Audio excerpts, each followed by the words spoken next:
This is, I believe, an N-Star 7, so it's the last one before the wing molt, and that's going to be really exciting. I wanted to make a quick little DIY enclosure that's kind of similar to this, but wicked cheaper. I usually get these types of cups with my betta fishes that I put in all my community tanks, and it has a nice pliable lid, and the lid is really actually easy to cut. And so what I do is I just cut a hole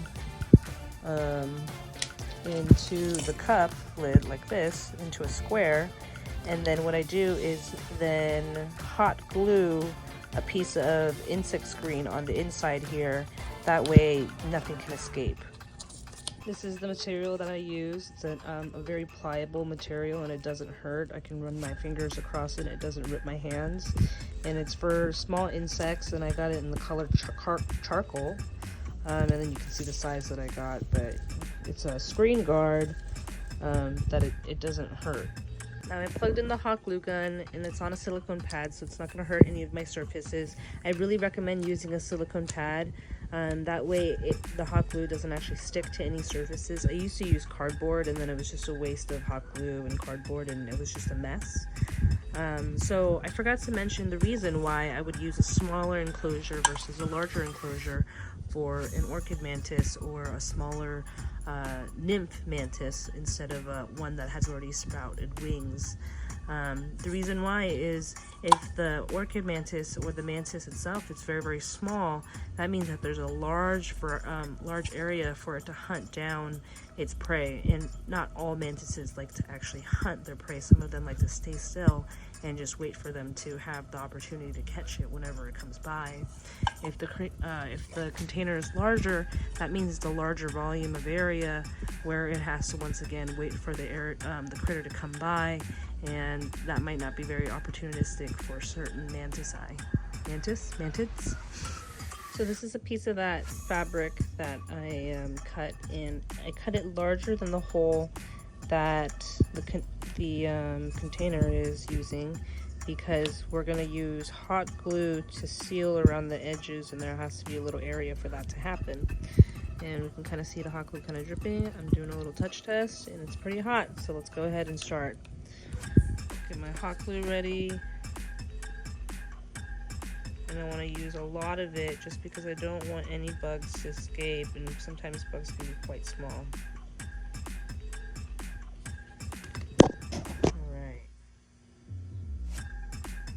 Then from here, what I do instead of using my hand is I use a silicone mat, and I will squish it onto the silicone mat.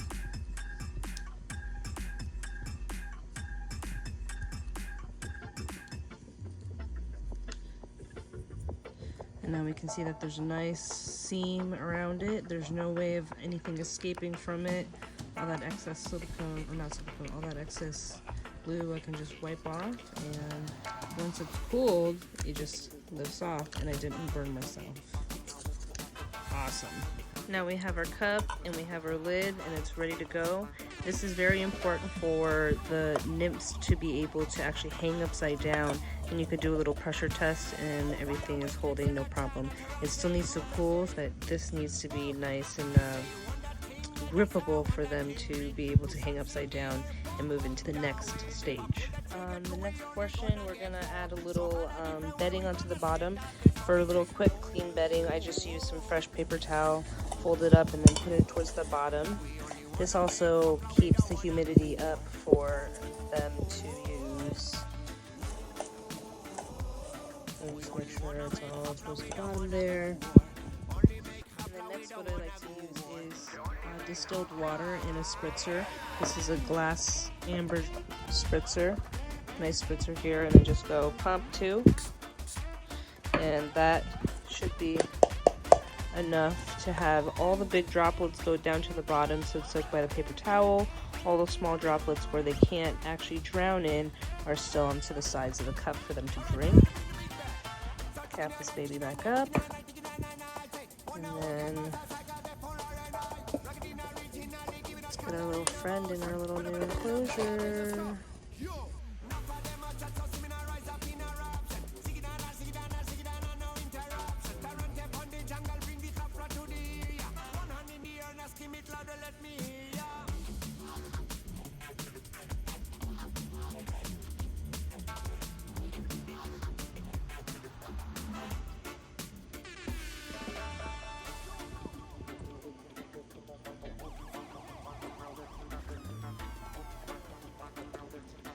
before I forget, we need to add a little way for them to climb up to the mesh screen. So I have a popsicle stick that I kind of broke into this proper size of the container.